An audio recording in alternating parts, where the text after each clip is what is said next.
அண்மை செய்தி. பகல்காமில் சுற்றுலா பயணிகளை குறிவைத்து தாக்குதல் நடத்துவதற்கான சதித்திட்டம் பாகிஸ்தான் ஆக்கிரமிப்பு காஷ்மீரில் திட்டப்பட்டதாக தகவல் ஒன்று வெளியாகியுள்ளது. இது தொடர்பான மேலும் விவரங்களை தர இணைகிறார் நம்முடைய செய்தியாளர் ராஜகுமரன். வணக்கம். இது தொடர்பான விவரங்களை பகிரலாம். இந்த கொடூர செயலை அரங்கேற்றி இருக்கக்கூடிய அந்த பயங்கரவாதிகள் இந்த சதி செயலை பாகிஸ்தான் ஆக்கிரமிப்பு காஷ்மீர் என்று சொல்லப்படக்கூடிய பகுதியில் இருந்துதான் தீட்டி இருக்கின்றார்கள் என்ற தகவல் தற்போது வெளியாகி இருக்கின்றது. மேலும் ஏற்கனவே பல கொடூர செயல்களை, தீவிரவாத தாக்குதல்களை இந்தியாவில் நடத்தி இருக்கக்கூடிய லஷ்கர் இ தொய்பா என்கின்ற பாகிஸ்தான் பின்னணி கொண்ட அந்த அமைப்பினுடைய ஒரு உப அமைப்பாக செயல்பட்டு வரக்கூடிய அமைப்பினர் தான் இந்த தீவிரவாத தாக்குதலையும் நடத்தி இருக்கின்றார்கள் என்பது உறுதி செய்யப்பட்டிருக்கக்கூடிய சூழ்நிலையில் ஏறக்குறைய 3 அமைப்புகள், லஷ்கர் இ தொய்பாவின் ஆதரவில் செயல்படக்கூடிய 3 பயங்கரவாத குழுக்கள் இந்த கொடூர தாக்குதல் சம்பவத்திற்கான பின்னணியில் இருப்பதையும் தற்பொழுது உளவுத்துறை மூலமாக தகவல் பெறப்பட்டிருக்கின்றது. மேலும் இந்த பாகிஸ்தான் ஆக்கிரமிப்பு காஷ்மீர் பகுதியில் இருந்துதான் இந்த சதி திட்டத்தை எல்லாம் தீட்டியிருக்கின்றார்கள். லஷ்கர் இ தொய்பாவினுடைய மூத்த தளபதியாக இருக்கக்கூடிய காலித் என்கின்ற கசூரி என்கின்ற நபர் இந்த சதி திட்டத்தின் பின்னணியில் இருக்கின்றார் என்பதையெல்லாம் சொல்லி இருக்கின்றார்கள். சுற்றுலா பயணிகளை குறிவைத்து தாக்குதல் நடத்துவதற்கான இந்த திட்டத்தை ஆக்கிரமிப்பு காஷ்மீரில் இருந்து தீட்டி அவர்கள் அரங்கேற்றி இருக்கின்றார்கள் என்பதும் தெரிய வந்திருக்கின்றது. ஏற்கனவே கடந்த காலத்தில் பல கொடூர தாக்குதல்களை நடத்தியிருந்த லஷ்கர் இ தொய்பா அமைப்பு இந்த தாக்குதலின் மூளையாக செயல்பட்டு இருக்கின்றது. லஷ்கர் அமைப்பினுடைய ஒரு முக்கியமான தளபதி தான் இதற்கான மூளையாக செயல்பட்டு இருக்கின்றார் என்ற தகவலும் தற்போது கிடைத்திருக்கின்றது. மேலும் AK-47, AK-56 உள்ளிட்ட நவீன துப்பாக்கிகளை வைத்து அந்த கொடூர தாக்குதலை தீவிரவாதிகள் நடத்தி இருக்கின்றார்கள். ஏற்கனவே பல காலகட்டங்களில் பாகிஸ்தான் ஆக்கிரமிப்பு காஷ்மீர் பகுதியில் இருந்து வந்த தீவிரவாதிகள் இதுபோன்ற சம்பவங்களில் ஈடுபட்டிருந்தார்கள். அப்பொழுதெல்லாம் அவர்கள் பயன்படுத்தி இருந்த ஆயுதங்கள் சில நாட்டினுடைய இராணுவத்தினர் பயன்படுத்தக்கூடிய ஆயுதங்களாக இருந்தன. பல நாடுகளின் இராணுவத்திடமிருந்து அந்த ஆயுதங்களை எடுத்து வந்து அவர்கள் தீவிரவாத தாக்குதலில் ஈடுபட்டிருந்தார்கள் என்றெல்லாம் கடந்த காலங்களில் தீவிரவாத தாக்குதலுக்கு பின்பாக நடைபெற்ற விசாரணையில் கண்டறியப்பட்டது. எனவே தற்பொழுது இந்த தீவிரவாத தாக்குதலை நடத்தி இருக்கக்கூடிய பயங்கரவாதிகள் அதிநவீன ஆயுதங்களை பயன்படுத்தி இருக்கின்றார்கள் என்பதன் மூலமாக அவர்கள் வேறு ஏதேனும் ஒரு நாட்டின் இராணுவத்திடமிருந்து அந்த ஆயுதங்களை பெற்று வந்து பயன்படுத்தி இருக்கின்றார்களா என்ற ஒரு விசாரணையும் உளவுத்துறையினர் சார்பில் நடைபெற்று வருகின்றது. பகல்காமில் இந்த சுற்றுலா பயணிகள் மீதான தாக்குதல் சம்பவத்தை பொறுத்தவரை மத ரீதியிலான சில கேள்விகளை கேட்டு அவர்கள் எந்த மதத்தை சார்ந்தவர்கள் என்று தெரிந்து கொண்டு அதன் பிறகு தாக்குதலை நடத்தி இருக்கின்றார்கள் என்பதை அங்கு காயமடைந்து தற்பொழுது அவசர சிகிச்சை பிரிவில் இருக்கக்கூடியவர்கள், அந்த சம்பவத்தை நேரில் பார்த்தவர்கள், அங்கிருந்த உள்ளூர் மக்கள் சொல்லக்கூடிய தகவலில் இருந்து உறுதி செய்யப்பட்டிருக்கின்றது.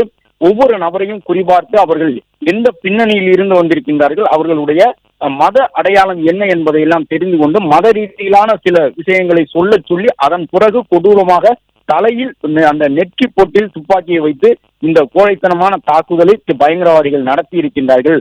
பைன்மர காடுகளுக்குள் ஒளிந்து இருந்து வெளியில் வந்து தாக்குதலை நடத்திவிட்டு மீண்டும் அதே காடுகளுக்குள் ஓடி சென்று ஒளிந்து கொண்டார்கள் என்ற தகவலையும் அங்கிருக்கக்கூடிய உள்ளூர் மக்கள் தெரிவித்திருக்கின்றார்கள்.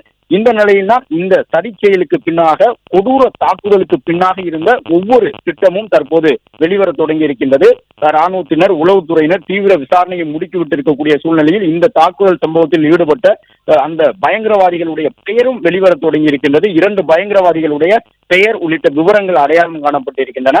மேலும் பாகிஸ்தான் ஆக்கிரமிப்பு காஷ்மீர் பகுதியில் தான் இதற்கான திட்டம் தீட்டப்பட்டிருக்கின்றது. ஏற்கனவே இந்தியாவில் பல கொடூர தீவிரவாத பயங்கரவாத தாக்குதல்களை நடத்திய லஷ்கர் இ தொய்பா என்கின்ற கொடூர அமைப்பினுடைய ஒரு தளபதி தான் இதற்கான மூளையாக செயல்பட்டிருக்கின்றார் என்ற விவரமும் தற்பொழுது இராணுவத்தின் மூலமாக உறுதி செய்யப்பட்டுள்ளதாக தகவல் கிடைத்திருக்கின்றது. அது மட்டுமல்லாமல் லஷ்கர் இ தொய்பா அமைப்பினுடைய பின்னணியில் செயல்படக்கூடிய 3 அமைப்பினர் தான் இந்த கொடூர திட்டத்தை செய்து அதை செயல்படுத்தி முடித்திருக்கின்றார்கள் என்ற விவரமும் தெரிய வந்திருக்கின்றது.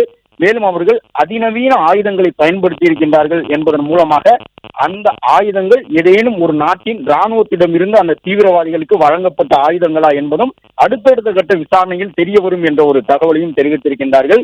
ஏறக்குறைய 28 பேர் வரை உயிரிழந்திருக்கின்றார்கள். பல்வேறு மாநிலங்களை சார்ந்தவர்கள், வெளிநாட்டில் இருந்து வந்தவர்கள், என்று பலரும் அந்த துப்பாக்கி சூட்டு சம்பவத்தில் காயமடைந்திருக்கின்றார்கள். பைசரன் என்கின்ற பள்ளத்தாக்கு பகுதியிலே இந்த கொடூர தாக்குதலை திட்டமிட்டு நடத்தி முடித்திருக்கின்றார்கள். காஷ்மீரில் முக்கியமான ஒரு இடத்தை குறிவைத்து தாக்குதல் நடத்த வேண்டும். அது மட்டுமல்லாமல் எளிதில் ராணுவ வீரர்கள் அந்த இடத்தை சென்றடைய முடியாத வண்ணமாக நில பாங்கு கொண்ட இடத்திலே அந்த தாக்குதலை நடத்த வேண்டும் என்று திட்டமிட்டு இந்த சதி செயலை, கொடூர தாக்குதலை அந்த தீவிரவாத குழுக்கள் செயல்படுத்தி இருக்கின்றார்கள் என்ற விவரம் தெரிய வந்திருக்கின்றது. அதன்படி இந்த பைசரன் பகுதியிலே நடத்தி இருக்கக்கூடிய இந்த தாக்குதலினுடைய பின்னணியிலே லஷ்கர் இ தொய்பாவினுடைய மூத்த தளபதியாக இருக்கும் காலித் என்கின்ற சைபுல்லா கசூரி என்கின்ற நபர் தான் இந்த தாக்குதலை வழிநடத்தி இருக்கின்றார் என்ற ஒரு விவரமும் தற்போது தெரிய வந்திருக்கின்றது. மேலும் பாதிக்கப்பட்ட நபர்களை, அதாவது காயமடைந்து சிகிச்சையில் இருக்கக்கூடியவர்கள், உயிரிழந்தவர்களுடைய குடும்ப உறுப்பினர்களை சற்று முன்பாக உள்துறை அமைச்சர் அவர்கள் சந்தித்து ஆறுதல் கூறியிருந்தார். நேற்றைய தினமே பிரதமர் நரேந்திர மோடி இந்த சதி செயலுக்கு காரணமாக இருந்த நபர்கள் மீது கடும் நடவடிக்கை எடுக்கப்படும் என்கின்ற ஒரு தகவலை நாட்டு மக்களுக்கு பிரதமர் நரேந்திர மோடி கூறியிருந்தார். எனவே தற்பொழுது ராணுவத்துறையினர் அங்கு அந்த பகுதியில் இருக்கக்கூடிய காவல்துறையினர், உளவுத்துறையினர் இணைந்து தீவிர வேட்டையை தொடங்கி இருக்கின்றார்கள். காஷ்மீரில் இந்த நபர்களுக்கு அடைக்கலம் கொடுத்தது யார்?